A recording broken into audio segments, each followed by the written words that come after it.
ASMR. So, almost 1 year din kami hindi nakapag-upload. So, gusto lang namin mag-update after nung last na vlog na or last na podcast namin na buntis pa si wife. So, ngayon, kaya kami medyo dahan-dahan lang kasi yung aming baby ay tulog na. Sleepy. So, ito yung first na kasama na namin si baby na kami lang tatlo. Dati kasi kami dalawa lang sa B Hotel. So, ngayon naman, meron na kaming baby. At ikaw na sabi. Bibere. Yan. Sa Bibere. Kasi may baby na kami. Yeah. Bibere. Wow. Kumusta lang yung adjustment? Tsaka yung, di ba nung last na nag-podcast tayo, yung expectation natin sa paglabas sa baby. But ngayon na talagang lumabas na siya, ano yung mga bagay na hindi mo in-expect and yung mga bagay din na ayun, anything lang na gusto mong sabihin about your experience. Siyempre, una, hindi ko in-expect yung legit or literal na puyat. So, parang alam ko, mapupuyat ka lang. Pero, ito talaga, parang with patience. Tsaka, parang start nanganak ako nung July. Wala pa akong, maayos na sleep. So, parang thank God na lang kung makasleep man ako ng straight 4 hours. Ganun. So, yun. Yung adjustment sa akin yun sa time. At the same time, siguro yung routine. Kasi, si baby kasi parang dapat dapat may routine siya, sabi din ng PEDA. So, syempre, adjustment ng time. And din, super adjust lang talaga ng even yung ugali, attitude, tsaka yung even sa ating mag-asawa, may pa daming adjustment. Before, dalawa lang kami ngayon. May kailangan kami consider na baby, which is, syempre, wala pa naman totally, kumbaga parang nag-a-adjust din naman sa outside world. So, we have to understand din yung situation ni baby. So, yun. So, sa akin, siguro yung pinaka-adjustment is syempre yung matutunan yung pagiging selfless. Kasi parang, paano ba? Like, syempre parang as much as possible, ayaw mo ng maingay or makalat or like magagawa mo pa rin yung gusto mo. Kasi kapag husband and wife lang, medyo meron pang freedom, mas parang makakapag-adjust naman yung isa't isa. For example, kapag may gustong gawin or merong gustong plan na ganto ganyan. So, kapag may baby, pinakamalaking consideration yung kalagayan niya or kung ano yung pangangailangan niya. So, I think yun yung pinakamalaking adjustment din for me. Na talagang yung mentally, tsaka yung physically, tsaka yung financially din, oo. Na meron, iba na yung kapag may baby. Hindi na dapat ako mag-act like single, yung mga ganon. Na kapag married ka na kasi, nagagawa mo pa rin yung mga bagay-bagay. May adjustment pero hindi sobra. Oo, hindi sobra. Tsaka parang tulungan kayo dun sa kung ano yung gusto nyong gawin. Pero kapag may baby, talagang focus na sa kanya. Tsaka hindi din kasi newborn. Tsaka ngayon, infant stage, talagang nagbabago din yung attitude din yung behavior ng baby. So, kinakapa din natin. Kasi kawawa din naman siya. So, tulad ngayon, hindi lang siya natulog. Usually, 9 o'clock tulog na siya or 9:30. Pero dahil nga sa ibang place kami, namamahay na siya. So, yeah. 12 na kami nakapag-video. Music, it's instrumental ng Christmas. Pampatulog sa kanya. So, ayun. Next naman na gusto nating pag-usapan is kasi kagaya din nung devotion natin kanina, I think very important din na, di ba yung heart, yun nanggagaling sa heart nga. Yun yung atin naging learning kanina. So, gamitin natin din yung time na to appreciate each other. Ano yung mga na-appreciate mo sa akin and na-appreciate ko din sa'yo. Kasi, very important pag-usapan yun para ma-encourage yung isa't isa dun sa mga adjustment na ginagawa natin sa family. So, siguro mag-start na rin ako, no? Kasi yun naman din talaga yung in mind ko kung bakit gusto ko mag-vlog. So, first thing na gusto ko i-appreciate kay wife is talagang kung wala talaga si wife, hindi ko talaga alam kung paano ko maso-survive yung parenting, no? Parenting.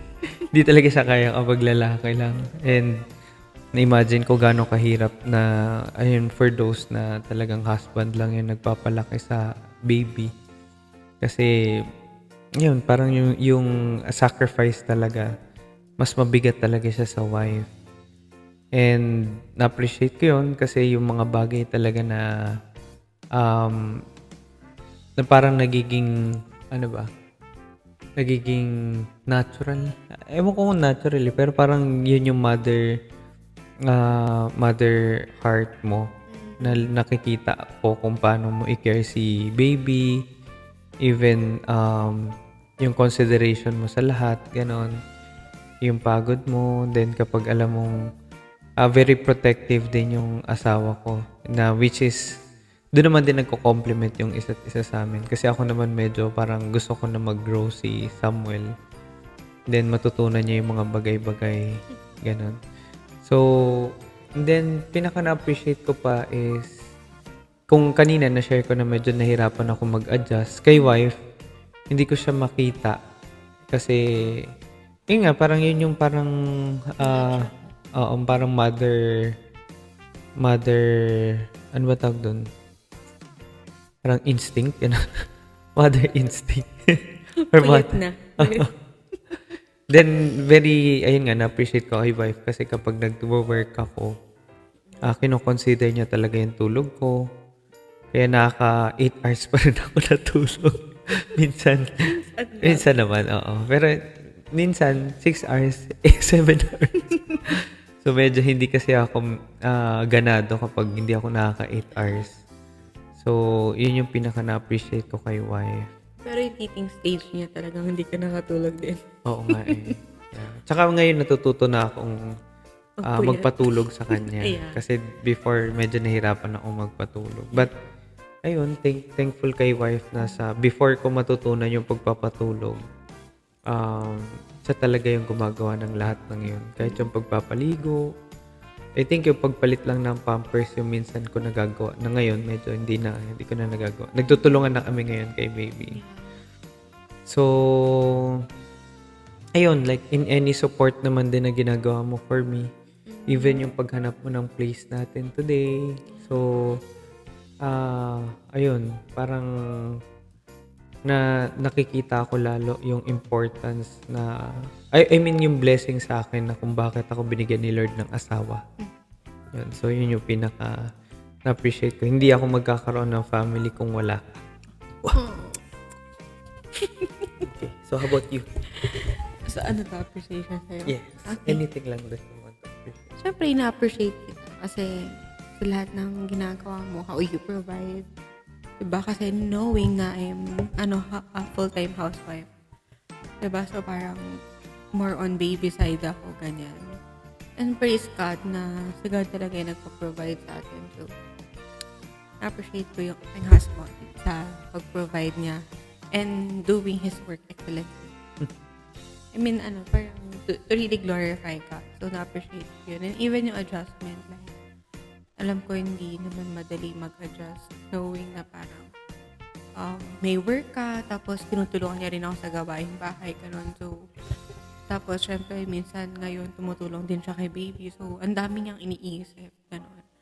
And, ayun, sobrang na-appreciate ko lang din yung willingness mo to really adjust. At the same time, even yung staycation namin ngayon, I really appreciate it. Even kapag niyaya niya ako mag-date, ganun. So, parang thank you Lord for this kind of husband lang na hindi inaalaw na parang magkaroon ako ng mental breakdown or anything, ganun. So, I believe din yung support mo at the same time. Yung love, ayun din yung, nagsusupport sa akin to really avoid or to prevent having yung, postpartum, ganyan. So, ayun, so parang praise God kasi hindi naman totally ako naka-experience ng postpartum era sa ano ko, sa all throughout ng ano ko, ng panganak.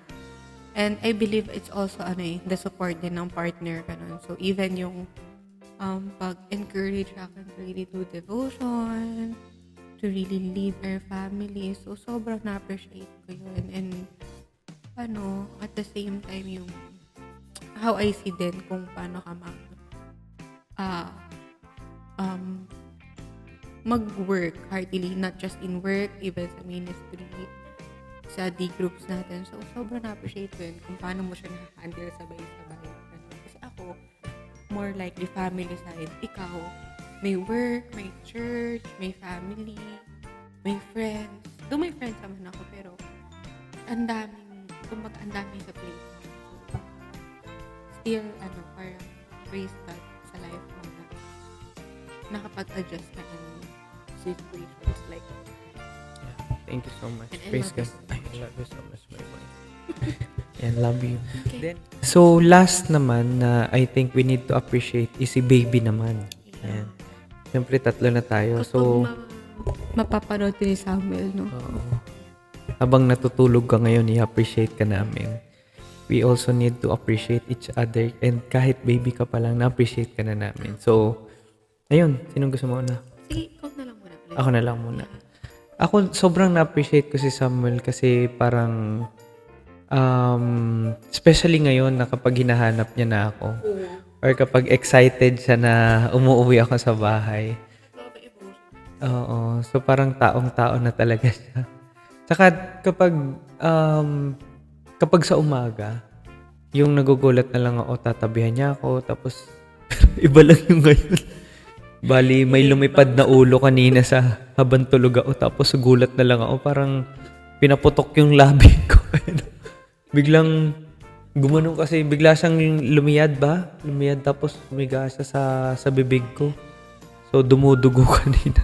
But anyways, ayun. So, parang kapag sa umaga, lihalambing niya ako. So, nakakatuwa na talagang, alam mo yun, ito yung baby na eventually magiging, alam mo yun, bata, tapos binata, tapos magiging adult.